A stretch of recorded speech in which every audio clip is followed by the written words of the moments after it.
श्री गणेशाय नमः। आइए जानते हैं मोर और मोरनी की कहानी। आइए आप सभी को एक सुंदर सी प्राचीन कथा के बारे में जो मैं सत्य घटना पर आधारित है और जिसमें आपको यह बताऊंगी कि संसार में मोर और मोरनी की उत्पत्ति कैसे हुई। एक भक्त की बड़ी सुंदर सी दास्तान है जिनमें एक प्राचीन मंदिर की महारानी का जिसमें कभी भी कोई पूजा नहीं किया करता था। और एक दिन की बात है, छोटी सी बच्ची की श्रद्धा के ऊपर माँ पर आ गई और वो बच्ची जाकर माँ के मंदिर में माँ की पूजा करने लगी। और उनका नियम था, वो रोज ही माँ के मंदिर में जाती थी और माँ का पूजन किया करती थी। एक दिन की बात है, जैसे जैसे वो लड़की बड़ी हो गई, माँ की कृपा उस बच्ची पर बढ़ती गई और एक लड़का उसी मंदिर के रास्ते से गुजर रहा था और उसने विचार किया, चलो क्यों ना मैं भी माँ के दर्शन कर लूं। और दर्शन करने की इच्छा से जब वो लड़का माँ के मंदिर में पहुंचा, कदम तो माँ के मंदिर में ही पड़ा और उस लड़की जो माँ के मंदिर में बैठी हुई थी, नजर उस लड़की पर जैसे ही पड़ गई, वह लड़का एक एकटक उस लड़की को देखता ही रह गया। वो लड़की इतनी सुंदर थी, ऐसा लगता था मानो आसमान से उतर कर कोई परी जमीन पर आई थी। उस लड़की को देखकर वो लड़का अपना सुध खो बैठा और माँ से कहने लगा, माँ ये कैसा चमत्कार है, अगर ये सत्य है तो मैं तेरे दरबार में तभी आऊंगा जब मेरी मुराद तू पूरी करेगी। और जिस दिन इस लड़की से मेरी शादी हो जाएगी तभी मैं तेरे दरबार में आऊंगा। और वे लड़का माँ से कहने लगा, आइए सुनिए इसे सत्य घटना के माध्यम से। सुंदर सा रूप, प्यारा मीठी मीठी बातें, सुंदर सा रूप, प्यारा मीठी मीठी बातें, कुदरत का करिश्मा है, कोई देवी का अवतार। और वे लड़का माँ से कहने लगा, जब अब मैं तेरे मंदिर में दरबार में तो आऊंगा, लेकिन उस दिन जिस दिन ये लड़की मेरी पत्नी बन जाएगी, उस दिन मैं जोड़ी के साथ तेरे दरबार में आऊंगा। आदि भवानी मेरी प्यास बुझा दे, मेरे मेरा इस लड़की के ब्याह करा दे। आदि भवानी मेरी प्यास बुझा दे, मेरा इस लड़की से ब्याह करा दे। जब दुल्हन बना के आऊंगा तब तेरे दरबार में आऊंगा और तेरे पर आके माँ अपनी शीख चढ़ाऊंगा, तेरे मंदिर में आऊं, सर अपना चढ़ाऊं, तेरे मंदिर में मैं आऊं, अपना सर चढ़ाऊं, तेरे मंदिर में आऊं, ते अपना वचन निभाओ। देवी मैया तू मुझ पर, ममता मई तू मुझ पर कर इतना उपकार। कुदरत का करिश्मा है या कोई देवी का अवतार। जब उस लड़के ने माँ से वरदान मांगा तो वो लड़का इतना कहकर के वह से चला जाता है। और मैया की इतनी कृपा थी उस बच्चे पर, माँ ने उस बच्चे का इच्छा पूरी कर दी और माँ अपनी महिमा से उस बच्चे की परीक्षा को पूरा किया। कुछ ही समय के बाद माँ की महिमा से, माँ की शक्ति से, माँ की भक्ति से उस लड़के की उस लड़की के साथ शादी हो गई। लेकिन शादी तो हो गई और दुल्हन घर में पहुंच गई और वे लड़का भूल बैठा कि मैंने तो सर चढ़ाने का वादा किया था। और जब लड़का भूल गया तो माँ को क्रोध आने लगा और माँ ने उस याद दिलाने के लिए गांव को महिलाएं के उनके घर भेज दिया। और औरत जब माँ के आदेश से उनके घर पहुंची तो दुल्हन का चेहरा तो देखा तो एक बात कही, माँ तेरी अजीब लीला है। और दुल्हन का चेहरा देखा कि कितनी प्यारी जोड़ी बनाई है। लड़के ने जैसे ही बात सुनी, लड़की तो सारी कृपा तो माँ की थी और ये लड़की जो मिली है मुझे वो माँ की कृपा से मिली है। तो लगता है इस बात को भूल गया था, आज मुझे याद आई तो चलो चलते हैं माँ के दरबार में और मनाते हैं मैया को तो क्या कहने लगा। कुछ दिन बीते तो वो समय आया, लड़का लड़की को फिर बाके लाया। कुछ दिन बीते तो वो समय आया, लड़का लड़की को फिर ब्याके लाया। जब आई याद वचन की तैयारी पूजन की। जब आई वचन की याद तो की पूजा की तैयारी। संग लेकर अपनी वाला और साथ में छोटा सा साला। संग लेकर अपनी वाला साथ में छोटा साला। और देखिए साथ में अपने छोटे साले को लेकर और अपनी पत्नी को लेकर साथ में लेकर मंदिर के पास पहुंचा तो उसकी पत्नी बाहर खड़ी नजारा देख रही थी। और तो लड़का बोले कि मैं मंदिर में जा रहा हूँ, लेकिन जो मैं करने जा रहा हूँ इन दोनों के साथ कर कैसे पाऊंगा। और माँ के से क्या बोले। मैं तीनों प्राणी जा पहुँचे।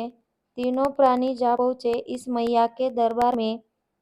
इतना कहकर वो लड़का माँ के मंदिर में प्रवेश करता है और जाकर सबसे पहले माँ का पूजन किया। और पूजन करने के बाद मैया की तलवार निकाली और अपना सर धड़ से अलग कर दिया। बहुत देर हो गई और मंदिर से कोई आहट नहीं आई तो लड़की कहने लगी, भैया जा मंदिर में, मैं जाकर को देखो तो जीजा जी अब तक क्यों नहीं लौटे। और साला मंदिर में प्रवेश करता है तो देखता है एक तरफ जीजा का सर पड़ा है और एक तरफ धड़ पड़ा है। घबराकर वो कहने लगा, माँ मैं अपनी बहन को कैसे मुंह दिखाऊंगा, क्या कहूँगा अपनी बहन से। और सोच रहा था क्या सोच रहा है। कुछ देर हुई तो हृदय उकलाया। मंदिर के अंदर फिर साला आया। कुछ देर हुई तो हृदय उकलाया। मंदिर के अंदर फिर साला आया। सालों को हुई चिंता बड़ी, जीजा की देखी लाश पड़ी। सालों को हुई चिंता बड़ी, जीजा देखी लाश पड़ी। कैसे समझाऊंगा मन को, क्या उत्तर दूंगा बहन को। त्रिशूल भवानी का लेकर अपना सर दिया उतार। कुदरत का करिश्मा या कोई देवी का अवतार। बहुत समय बीत गया और जब भाई भी नहीं लौटा तो पति भी तो सोचने लगी, माँ अब के मंदिर से कोई लौट क्यों नहीं रहा और ये मंदिर बहता हुआ खून कहाँ से आया। और वो लड़की भागती हुई जब माँ के पास आई के मंदिर में पहुंची तो देखा एक तरफ पति का धड़ पड़ा है और सर पड़ा था, एक तरफ भाई का धड़ और सर पड़ा था। लहू लुहान भाई और पति को देखकर वो लड़की पागल सी हो गई और रो रो कर माँ से क्या कहने लगी। मंदिर से कोई न लौट के आया, मंदिर से बाहर वो खून आया। मंदिर से कोई न लौट के आया, मंदिर से बाहर वो खून आया। पूजा का फल कैसा दिया, माँ छीन मेरा भैया लीला। पूजा का फल कैसा दिया, माँ छीन मेरा साजन लीला। ये कैसा जन्म सहूंगी, बिन साजन की नहीं जीऊंगी। ये कैसा दर्द सहूंगी, बिन भैया की जीऊंगी। जीवन नैया मेरी माँ, मैं जीवन नैया मेरी माँ अब डूबी गई मझधार। कुदरत का करिश्मा है या कोई देवी का अवतार। लड़की कहने लगी, माँ जब मेरा पति नहीं है, ना रहा भाई, ना मायके रही, ना मुझे ससुराल की, तो मैं जी कर क्या करूँगी। इस लीला को समाप्त करके वो लड़की दौड़ कर गई और माँ की तलवार निकल दी और चलाने लगी तो मैया की मूर्ति से एक आवाज़ आई और माँ ने कहा, सुन तू मरने की जिद मत कर, मैं तेरी सारी इच्छाएं पूरी करूँगी। और माँ ने कहा, इस तरह से जिद करने तू मेरी बेटी छोड़ दे दोनों के सर और जा धड़ से जोड़ दे। जिद करने की तू मेरी बेटी छोड़ दे दोनों के सर जोड़ दे। इनकी लीला अनमोल हुई, लड़की से भारी भूल गई। उनकी लीला अनमोल हुई, लड़की से भारी भूल हुई। सर साजन का धड़ बिरन का दुर्भाग्य था बड़ा अभागन का। सर साजन का अब किसको अपना पति माने, किसकी अपना भाई कहे और किसको बहरे भरतार। कुदरत का करिश्मा है या कोई देवी का अवतार। और उस लड़की से ये बड़ी भूल हुई कि पति के सर से भाई का धड़ लगाया और भाई के धड़ से पति का सर लगाया। तो लड़की कहने लगी, माँ, इसमें मेरा पति कौन है और कौन भाई कौन सा है? तो माँ ने कहा, बेटी, सर तो तुमने लगाए, तो जो गलती तेरे से हुई है उसका भुगतान तो तुझे ही करना पड़ेगा। अब तू पति को पति तो कह सकती है, लेकिन पति का रिश्ता बना नहीं सकती, क्योंकि धड़ तो तेरे भाई का है। लेकिन बेटी, जिस पर तेरे भाई का सर लगा है ये तो तेरा पति है और इसी को तू अपना पति मान सकती है। लड़की कहती है, माँ, सारा संसार तेरे को मानता है, तो मेरे भी लाखों अरमान है कि मुझे भी कोई माँ कहे, कोई ऐसा हो जो मुझे माँ कहकर पुकारे। लेकिन माँ, मेरी सारी इच्छाएं यहीं पर दफन हो गई। माँ कहा, पुत्री, मैं तुझे आशीर्वाद देती हूँ, तू भी माँ बनेगी, लेकिन तुझे अपना रूप बदलना पड़ेगा। और मैया ने अपनी शक्ति से दोनों को मोर और मोरनी बना दिया। पर क्या हुआ, जिस पे सर था पति माँ ने मोर बनाया और मोरनी का बना के माँ ने जोड़ा बनाया। जिस पे सर था पति का, माँ ने मोर बनाया और मोरनी का माँ ने जोड़ा बनाया। और माँ ने कहा, तू अपने पति का सुख नहीं पाएगी, तू अपने पति की सारी इच्छाएं तो छोड़कर बस तू अपना पति समझोगी तो सारा सुख पाओगी। और जो अपने पति से सुख पाती है वो तुझे कभी नहीं मिलेगा, क्योंकि तूने तो गलती की है, उसका भुगतान तुझे भुगतना ही होगा।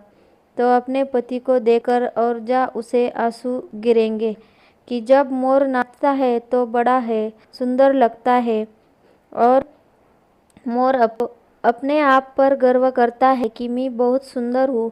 लेकिन जब मोर अपने आप देखता है तो खुश होता है। जैसे ही पैर पर दृष्टि आती है तो रो पड़ता है कि वो पैर उसके भाई के हैं। और मोरनी छुपकर देख रही थी होती है और मुख से जो झाग निकलता है और मोर की आंखें जे जे देख और सुख से जो झाग निकलता है, मोर की आंखें आंसू गिरते हैं। मोरनी पीती है और गर्व धारण करती है।